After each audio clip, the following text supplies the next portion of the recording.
नमस्कार दोस्तों, स्वागत है आपका हमारे YouTube चैनल जीके ट्रैकर पे। देखिए फ्रेंड, आज के वीडियो में हम बात करेंगे जो हमारी एक सीरीज थी जिसमें हम इंडियन कॉन्स्टिट्यूशन को एमसीक्यू के रूप में देख रहे थे। जैसा आप जानते हैं, हमने इंडियन कॉन्स्टिट्यूशन की पूरी थ्योरी की क्लास को कवर किया हुआ है। उसी थ्योरी की क्लास को नए पैटर्न के एमसीक्यू के अकॉर्डिंग पूरा कॉन्सेप्ट के साथ हम एमसीक्यू फॉर्मेट में कवर कर रहे हैं। इस सीरीज की पहली क्लास हमने कुछ दिन पहले कवर करी थी, जिसमें हमने 1773 के रेगुलेटिंग एक्ट से लेकर के 1853 का जो अधिनियम था, उनसे आपके जो जो सवाल बन सकते हैं नए पैटर्न के अनुसार कथन वाले क्वेश्चन में, उन सबको कवर किया था। इसमें आपको हर तरह के एमसीक्यू देखने को मिलते हैं। आसान जो आपके फैक्ट हैं उनको एक नए तरीके से आपसे पूछा जाता है, जिससे आपकी जो प्रैक्टिस है एग्जाम के पैटर्न के अनुसार आप कर सकें। ये हमारी संविधान की सेकंड एमसीक्यू वाली क्लास है। आज के वीडियो में हम 1858 से लेकर के 1947 तक के जितने अधिनियम आए उनके नोट्स यहां पे कवर करेंगे एमसीक्यू के माध्यम से। अगर आपने इस सीरीज की पहली वीडियो को नहीं देखा है या फिर आप पूरे कॉन्स्टिट्यूशन को थ्योरी की क्लास में कवर करना चाहते हैं तो प्लेलिस्ट से आप उनको देख सकते हैं। तो चलिए दोस्तों, आज के वीडियो को शुरू करते हैं। आज का हमारा पहला सवाल है, 1858 के अधिनियम के संदर्भ में निम्नलिखित कथनों की जांच करें और सही कथन चुनें। चलिए देखते हैं इनमें से कौन सा कथन सही है। पहला, इसने भारत का शासन ब्रिटिश क्राउन को सौंपा। यह आपका बिल्कुल सही है। 1858 का जो अधिनियम था, यह 1857 की जो क्रांति हुई थी उसके बाद लाया गया। इस अधिनियम के तहत अभी तक भारत में कंपनी का शासन था, लेकिन अब भारत का शासन किसके अधीन चला गया? ब्रिटिश क्राउन के तहत। पहला कथन आपका सही है। दूसरा, भारत सचिव की परिषद में सभी 15 सदस्य ब्रिटिश सरकार के होते थे। यह वाला कथन आपका गलत होगा। देखिए, जो 1858 का अधिनियम था, इसके माध्यम से भारत का शासन ब्रिटिश क्राउन को दिया गया। जो यहां पर गवर्नर जनरल होता था, उस पद को खत्म करके एक नया पद वायसरॉय का यहां पर बनाया गया। इसके अलावा एक और पद बनाया गया था, भारत सचिव का पद। ठीक है, और इस भारत सचिव का जो ये पद था, यानी जो ये अधिकारी होता था, इसके सहयोग के लिए एक परिषद बनाई गई, भारत सचिव की परिषद। इस परिषद में टोटल कितने सदस्य थे? 15 सदस्य होते थे, लेकिन सभी के सभी ब्रिटिश सरकार के नहीं होते थे। इन 15 सदस्यों में से 8 सदस्य ब्रिटिश सरकार के होते थे और 7 सदस्य कंपनी के होते थे। ठीक है, तो कंपनी का भी होता था इसमें नेतृत्व, केवल सरकार का नहीं। इस आधार पर सेकंड वाला गलत है। तीसरा, भारत का पहला वायसरॉय लॉर्ड डर्बी था। यह आपका गलत है।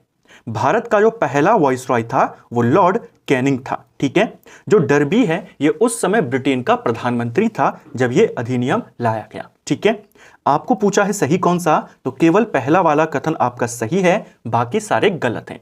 क्यों गलत हैं और जो सही है वो क्यों सही है, उसको भी हम साथ साथ में समझते हुए चले। नेक्स्ट है, भारत सचिव किसके प्रति उत्तरदायी होता था? आपको यह पता है कि 1858 के तहत एक अधिकारी बनाया गया, भारत सचिव। जो ये भारत सचिव होता था, ब्रिटिश जो कैबिनेट होती थी, ब्रिटिश सरकार की जो कैबिनेट होती थी, उसी का एक सदस्य होता था। तो ये किसके अधीन होगा या किसके प्रति उत्तरदायी होगा? ये होता था ब्रिटिश संसद के प्रति। ऑप्शन बी हमारा सही आंसर हो जाएगा। ठीक है, नेक्स्ट है, 1858 में भारत परिषद का चेयरमैन कौन था? एक नया पद बनाया था, भारत सचिव। ठीक है, इसके सदस्यों की एक परिषद भी थी, 15 सदस्य उसमें होते थे इसके सहयोग के लिए, भारत सचिव के सहयोग के लिए। उस 15 सदस्य परिषद को भारत परिषद कहा जाता था। जो ये भारत परिषद होती थी भारत सचिव की मदद के लिए, इसका जो प्रमुख होता था वो भारत सचिव ही होता था। ऑप्शन बी हमारा सही आंसर होगा। कितने सदस्य थे? कंपनी के कितने थे, सरकार के कितने थे, क्वेश्चन बन सकता है। 1858 के अधिनियम के तहत भारत का पहला वायसरॉय कौन था? तो भारत का पहला वायसरॉय कौन बना था? लॉर्ड कैनिंग बना था।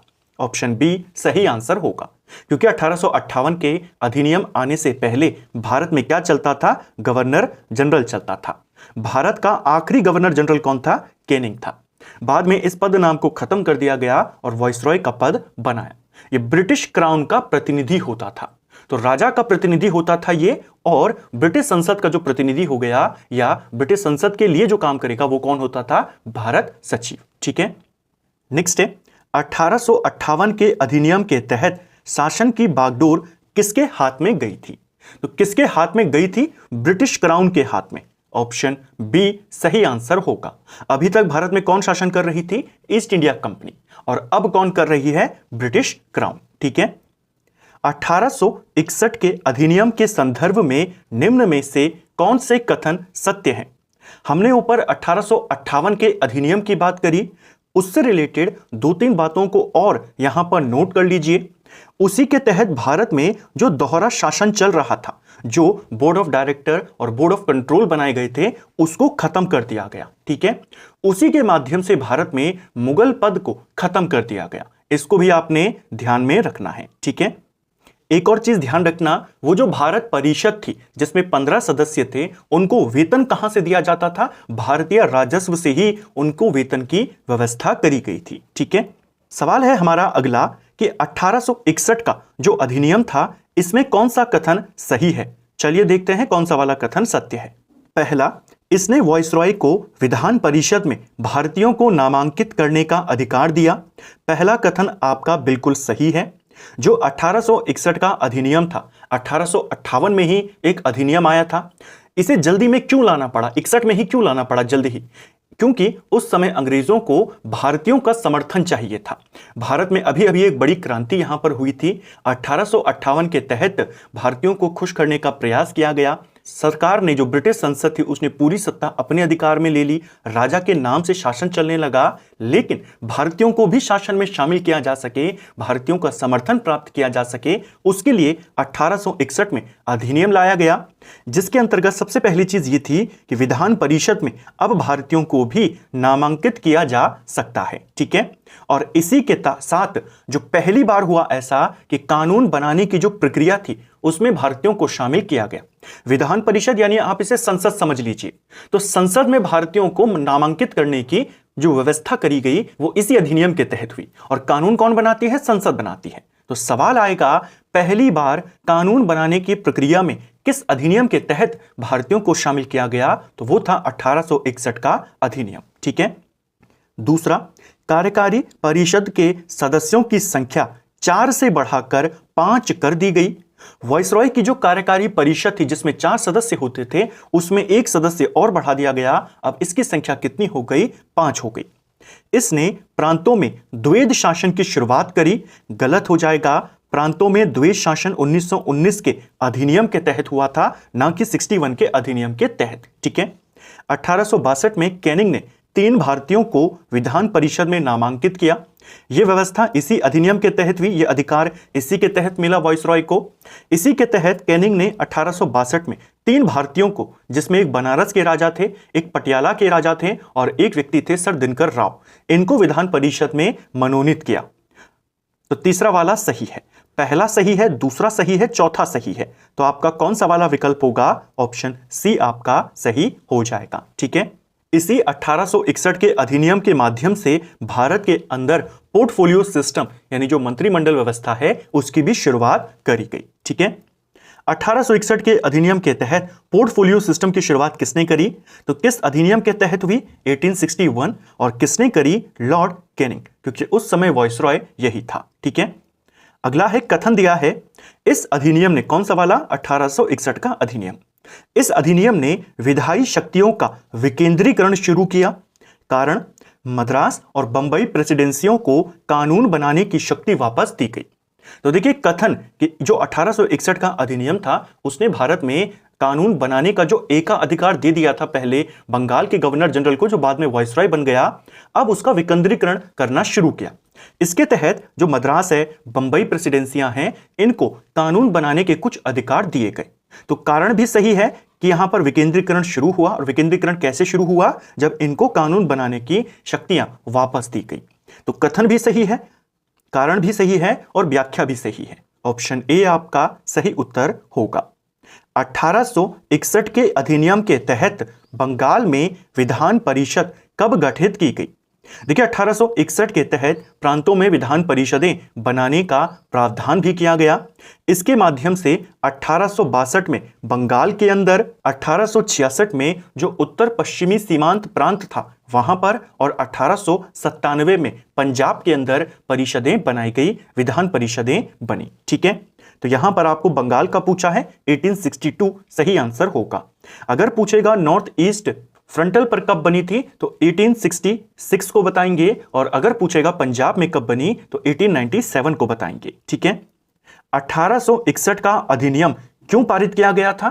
तो अभी हमने ऊपर देखा कि इसे भारतीय सहयोग की आवश्यकता थी, उसके लिए पारित किया गया ताकि सहयोग प्राप्त हो सके।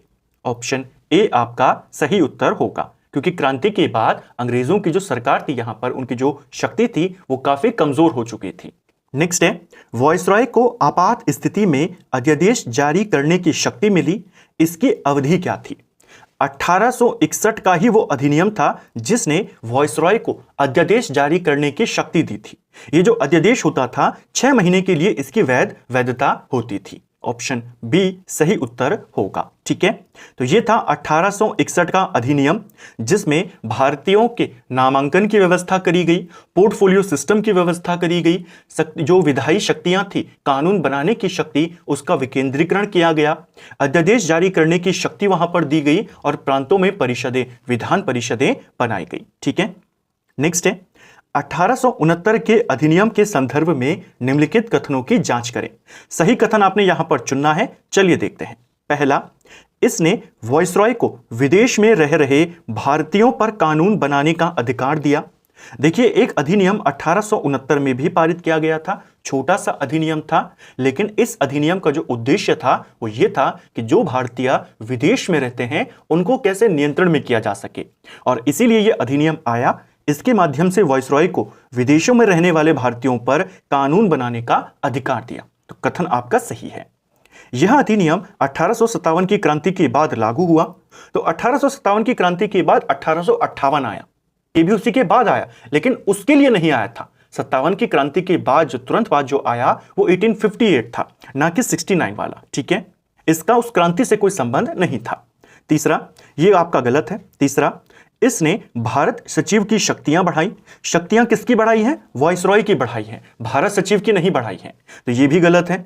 इस अधिनियम का उद्देश्य ब्रिटिश संसद का नियंत्रण बढ़ाना था, गलत हो जाएगा।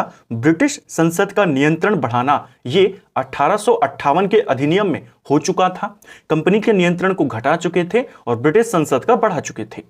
जो ये 1869 वाला अधिनियम था, इसका उद्देश्य विदेशी भारतीयों पर, जो विदेश में भारतीय रह रहे हैं, उन पर नियंत्रण करना था। ठीक है, तो ये भी गलत है। आपको पूछा है कौन सा वाला सही है, तो यहां पर आपका केवल पहला सही है। ठीक है, अगला कथन है, इस अधिनियम ने वॉइसरॉय की विधायी शक्तियां बढ़ाई। किसने? जो 1869 का अधिनियम था। कारण यह विदेश में रह रहे भारतीयों को नियंत्रित करने के लिए था, यह भी सही है। इसने उसकी कानूनी शक्तियों को बढ़ाया, कानून बनाने की शक्ति को बढ़ाया।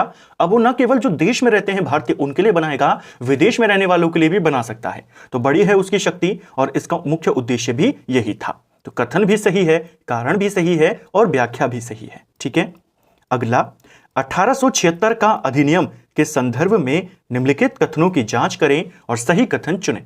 पहला, इसने महारानी विक्टोरिया को भारत के साम्राज्ञी घोषित किया। पहला कथन आपका बिल्कुल सही है। जो 1876 का अधिनियम था, इसे शाही उपाधि अधिनियम के नाम से जाना जाता है।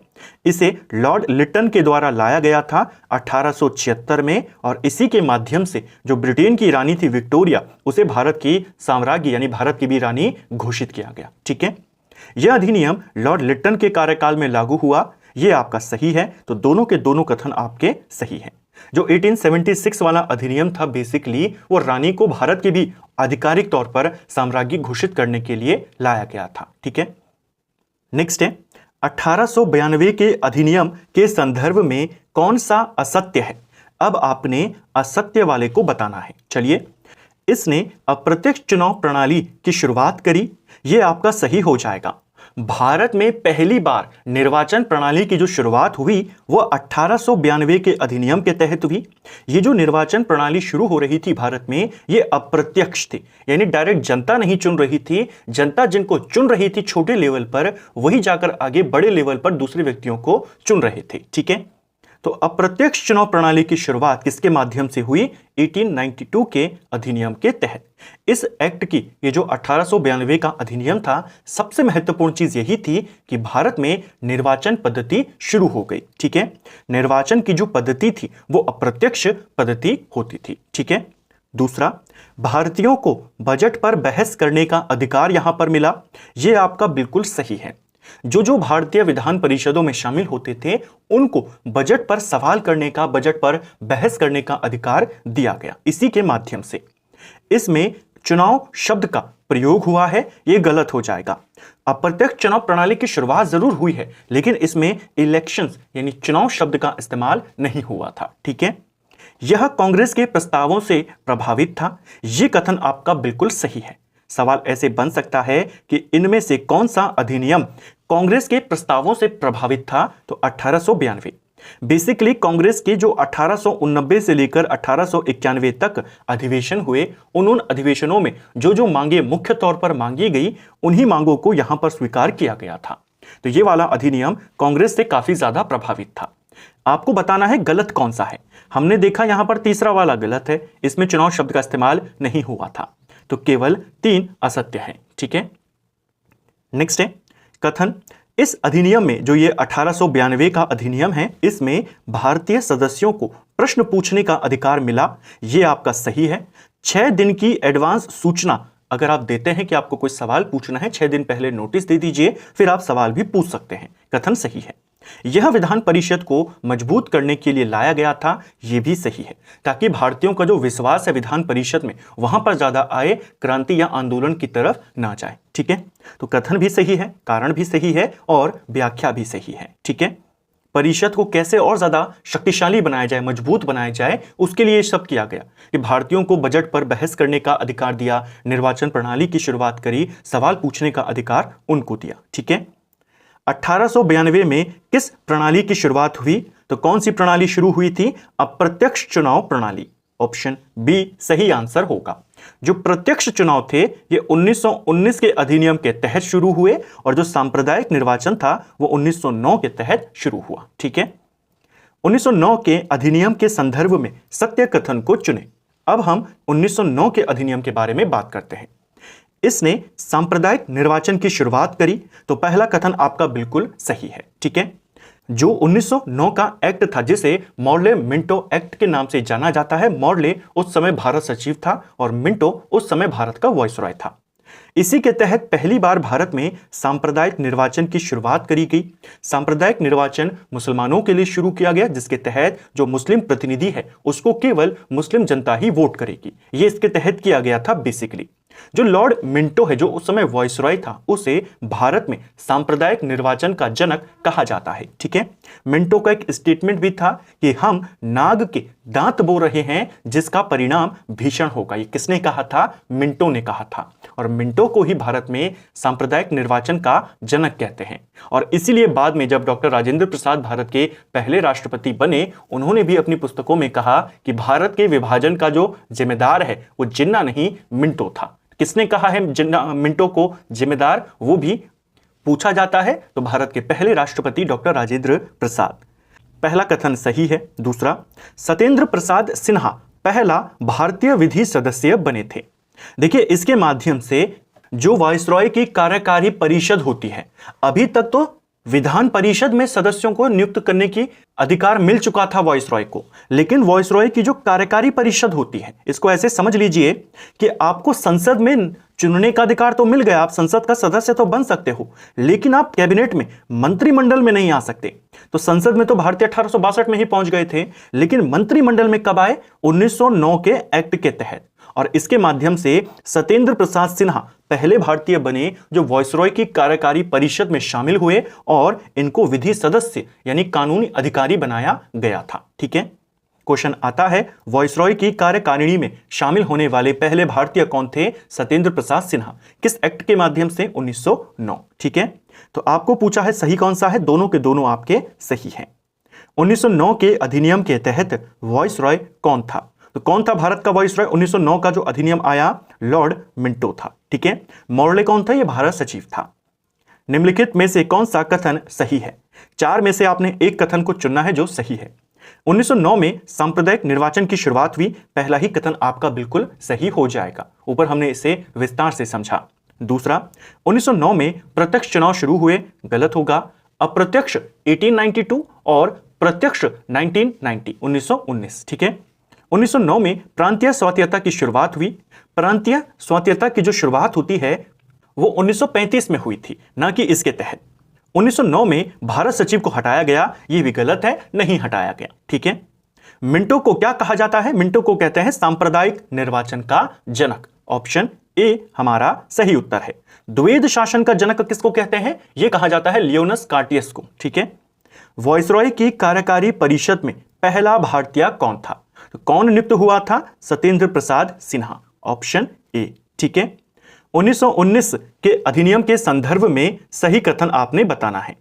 अब हमने यहां पर 1909 के अधिनियम को भी देख लिया, जिसके माध्यम से बेसिकली सांप्रदायिक निर्वाचन शुरू हुआ और वॉइसरॉय की कार्यकारिणी में भारतीय को नियुक्त किया गया। 1919 वाले को देखते हैं, सही कथन कौन सा है? केंद्र में द्विसदनात्मक विधायिका की शुरुआत करी गई, यह आपका सही है। जो 1919 का अधिनियम था, इसके माध्यम से केंद्र में द्विसदनात्मक विधायिका यानी दो सदन वाली संसद की शुरुआत करी गई, जिसमें एक को राज्य परिषद कहा गया, जिसे हम आज राज्यसभा कहते हैं, और दूसरी केंद्रीय विधानसभा, जिसे हम लोकसभा कहते हैं। ठीक है, जो राज्य परिषद होती थी इसमें टोटल 60 सदस्य होते थे, और जो केंद्रीय विधानसभा होती थी इसमें टोटल 144 सदस्य होते थे। ठीक है, दूसरा, प्रांतों में द्वैध शासन की शुरुआत हुई, यह वाला कथन भी आपका सही है। सवाल कई बार बना है कि किस अधिनियम के तहत भारत में प्रांतों में द्वैध शासन शुरू किया गया था? तो द्वैध शासन की जो शुरुआत हुई वो 1919 के तहत हुई प्रांतों में। अगर पूछेगा केंद्र में द्वैध शासन कब शुरू हुआ? 1935। ठीक है, इसके माध्यम से बेसिकली क्या किया गया कि जो प्रांतीय विषय थे उनको हस्तांतरित और आरक्षित विषयों में बांट लिया गया। ठीक है, जो हस्तांतरित विषय होते थे बेसिकली उनके ऊपर जो विधान परिषदें हैं उनकी सलाह पर कानून बनता था गवर्नर के द्वारा, और जो आरक्षित विषय होते थे उस पर गवर्नर की जो कार्यकारिणी परिषद यानी जो मंत्रिमंडल है वो अपने आप कानून बना सकते थे। ठीक है, तो प्रांतों में द्वैध शासन शुरू हुआ। प्रत्यक्ष निर्वाचन की व्यवस्था यहां पर प्रारंभ करी गई, ये वाला आपका बिल्कुल सही है। हमने ऊपर देखा था कि 1919 के अधिनियम के तहत भारत में प्रत्यक्ष निर्वाचन की शुरुआत हुई। ठीक है, इसके अलावा जो सांप्रदायिक निर्वाचन मॉर्ले मिंटो ने शुरू किया था उसको भी थोड़ा सा विस्तारित किया गया। पहले केवल मुस्लिमों के लिए था, अब इसे सिखों के लिए, भारतीय ईसाइयों के लिए, आंग्ल भारतीयों के लिए भी शुरू किया गया, उनके लिए भी पृथक निर्वाचन शुरू हुआ। ठीक है, साइमन कमीशन 1929 में गठित हुआ, यह भी आपका गलत हो जाएगा। देखिए 1919 का जो अधिनियम था इसमें एक प्रावधान किया गया था कि 10 साल के बाद इस अधिनियम की जांच के लिए एक वैधानिक आयोग बनाया जाएगा जो चेक करेगा इस आयोग की गतिविधियां कैसी थी, या इस अधिनियम जो 1919 का मॉन्टेग्यू चेम्सफोर्ड अधिनियम था उसका काम कैसा रहा, अपनी सिफारिशों को देगा। वही आयोग था साइमन कमीशन, जिसे 1929 में नहीं 1927 में बनाया गया था। आपको पूछा है सही वाला कथन, तो आपने देखेंगे पहला, दूसरा और तीसरा सही है, चौथा वाला गलत है। ठीक है, 1919 के अधिनियम के तहत केंद्रीय विधानसभा में कितने सदस्य होते थे? तो केंद्रीय विधान परिषद एक होती थी राज्य परिषद यानी आज की राज्यसभा, उसमें सदस्य कम होते थे, उसमें 60 होते थे। जो केंद्रीय विधानसभा है उसमें 144 होते थे। ठीक है, 144 सदस्य टोटल होते थे, जिनमें से 104 निर्वाचित होते थे और बाकियों को मनोनीत किया जाता था। ऐसे ही राज्य परिषदों में 60 सदस्य होते थे, जिसमें से 34 निर्वाचित होते थे। अगला कथन है, इसने किसने? 1919 का अधिनियम, इसने केंद्रीय बजट को राज्य के बजट से अलग किया। सही है, राज्य विधानसभाओं को अपना बजट बनाने का अधिकार मिला, यह भी सही है। पहली बार जो केंद्रीय बजट है उसको राज्यों के प्रांतों के बजट से अलग कर दिया गया और प्रांतों को अपना अपना बजट बनाने का अधिकार भी दिया गया। किसके माध्यम से? 1919 के माध्यम से। कथन भी सही है, कारण भी सही है और व्याख्या भी सही है। 1919 के अधिनियम के तहत वायसरॉय कौन था? जो 1919 का अधिनियम था इसे मोंटेग्यू चेम्सफोर्ड अधिनियम भी कहते हैं। जो मोंटेग्यू था ये भारत सचिव था, जो चेम्सफोर्ड था ये भारत का वायसरॉय था। ठीक है, ऑप्शन बी सही आंसर होगा। 1919 का अधिनियम कब लागू हुआ था? जल्दबाजी में आपने गलती नहीं कर देनी है कि 1919 का है तो 1919 में लागू होगा। 1919 का जो अधिनियम था इसे 1921 से लागू किया गया था। ऑप्शन सी हमारा सही आंसर होगा। ठीक है, 1919 के अधिनियम के तहत केंद्र में क्या स्थापित हुआ? जैसे 1909 में क्या हुआ था? सांप्रदायिक निर्वाचन। 1892 में क्या हुआ था? अप्रत्यक्ष निर्वाचन। और अब क्या हुआ? 1919 में द्विसदनीय विधानमंडल की शुरुआत करी, जैसा हमने ऊपर देखा, राज्य परिषद और केंद्रीय परिषद। ठीक है, अब हम 1935 की बात करेंगे। 1919 को देखा जिसमें बेसिकली द्विसदनात्मक व्यवस्था हुई, द्वैध शासन शुरू हुआ, राज्यों को अपना अपना बजट अलग बनाने की यहां पर व्यवस्था करी गई और साइमन कमीशन के गठन का प्रावधान किया गया। ठीक है, 1935 के संदर्भ में सही कथन बताना है। चलिए, इसने प्रांतों में द्वैध शासन को खत्म कर दिया, यह आपका बिल्कुल सही है। प्रांतों में द्वैध शासन की व्यवस्था को खत्म कर दिया, प्रांतीय स्वायत्तता की शुरुआत यहां पर हुई, प्रांतों में उत्तरदायी सरकारें बनने लगी और इसी 1935 के अधिनियम के तहत 1937 में प्रांतीय चुनाव भी कराए गए। ठीक है, दूसरा, केंद्र में 3 सूचियां बनाई गई। अब देखिए, प्रांतों में द्वैध शासन तो खत्म कर दिया, अब वहां पर सरकार बनेगी, वो अपने निर्णय लेगी। केंद्र में द्वैध शासन की शुरुआत हो गई और केंद्र में द्वैध शासन को शुरू करने के लिए 3 सूचियां बनाई गई, जिसमें एक सूची को कहा गया संघ सूची, एक को कहा गया प्रांतीय सूची और एक को कहा गया समवर्ती सूची। संघ सूची में टोटल 59 विषयों को रखा गया, प्रांत वाली में 54 और समवर्ती में 36। इसको ध्यान रखना 1935 के तहत। बाद में इसे भारत के संविधान में भी शामिल किया गया थोड़े परिवर्तनों के साथ। तो क्वेश्चन आता है कितनी सूचियां बनाई गई थी? पावर्स की 3 सूचियां, संघ, प्रांत और समवर्ती। ठीक है, केंद्र में द्वैध शासन यहां पर शुरू हुआ।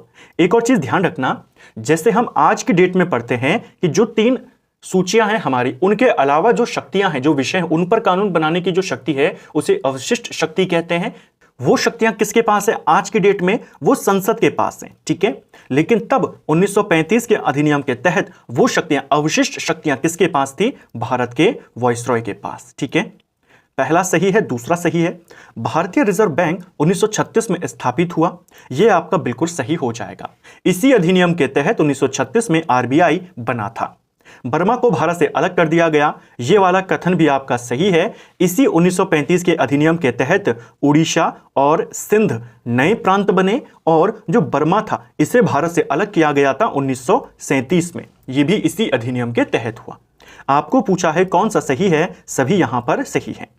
अगला, इसने संघीय शासन की नींव रखी। 1935 के अधिनियम की बात कर रहा है। कथन है इसने भारत में संघीय शासन की नींव रखी, कारण ब्रिटिश प्रांत और देसी रियासतों का एक अखिल भारतीय संघ प्रस्तावित था। तो यह कथन भी आपका सही है, कारण भी सही है। इसके तहत पहली बार भारत में एक संघीय शासन की नींव रखी गई। इसके माध्यम से जो अंग्रेजों के क्षेत्र थे और जो देसी रियासतें थी उन सबको मिलाकर के एक अखिल भारतीय फेडरेशन बनाने की बात कही गई थी। हालांकि देसी रियासतों के विरोध के बाद इसको नहीं बनाया गया, लेकिन पहली बार किस में कही गई थी? इसी में कही गई थी। ठीक है, तो कथन भी सही है और कारण भी सही है। नेक्स्ट है, 1935 के अधिनियम के तहत संघीय न्यायालय की स्थापना कब हुई? जो हमारा संघीय न्यायालय था यह आपका 1935 के अधिनियम के तहत 1937 में बना था, दिल्ली में इसे बनाया गया था। ठीक है, ऑप्शन सी सही उत्तर होगा। ठीक है, 1935 का अधिनियम कब लागू हुआ? तो यह अधिनियम आपका 1936 में लागू हुआ था। ठीक है, और 1937 में जो पूरे भारत में प्रांतीय चुनाव हुए वो इसी के तहत हुए थे। शक्तियों का विभाजन कितनी सूचियों में हुआ था? 3 सूचियां थी, संघ सूची, प्रांतीय सूची और समवर्ती सूची। ठीक है, निम्न में से कौन सा कथन सही है 1935 के अधिनियम को लेकर के? चलिए देखते हैं यहां पर कौन सा सही है। 1935 में भारत परिषद समाप्त हो गई, यह आपका बिल्कुल सही हो जाएगा। जो भारत परिषद बनाई गई थी भारत सचिव की सहायता के लिए, उसे 1935 के अधिनियम के माध्यम से खत्म किया गया। पहला आपका सही है।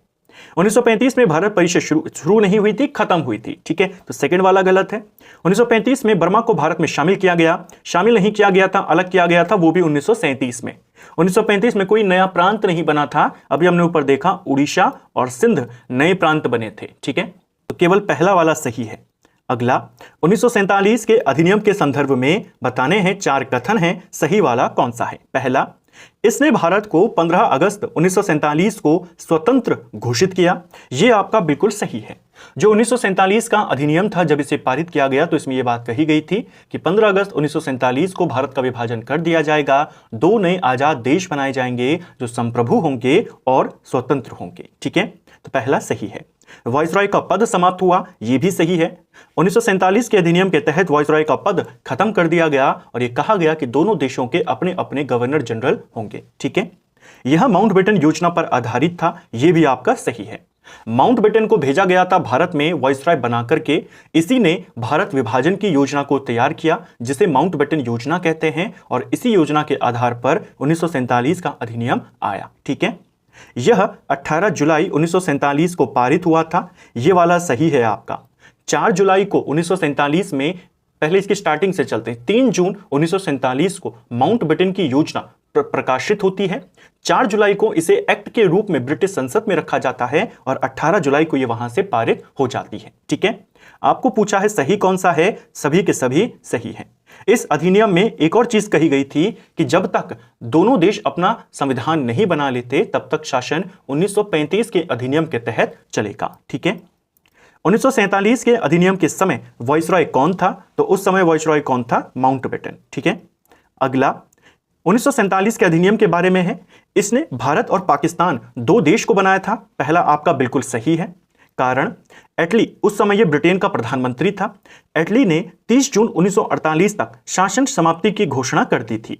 अब देखिए, कारण दिया है कि एटली ने फरवरी 1947 में यह घोषित किया था कि हम 30 जून 1948 से पहले भारत से चले जाएंगे, और कथन भी यहां पर सही है कि 1947 के अधिनियम ने भारत का विभाजन किया और भारत से अलग एक नया देश पाकिस्तान बनाया। लेकिन क्या यह इस कारण पर आधारित है, तो यह गलत हो जाएगा।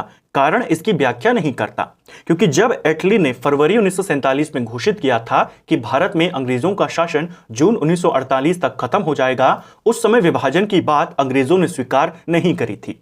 विभाजन की बात अंग्रेजों ने 3 जून 1947 को जो माउंटबेटन योजना आती है उसमें यह बात स्वीकार करी गई थी, उससे पहले यह कोई आइडिया नहीं था। ठीक है, तो जो विभाजन हुआ वो एटली की घोषणा की वजह से नहीं हुआ, उसका आधार ये नहीं था। आधार क्या था, माउंटबेटन योजना। तो ये आपका गलत है। कथन और कारण दोनों सही हैं, लेकिन ये व्याख्या नहीं करता है। ठीक है, ऑप्शन सी सही उत्तर होगा।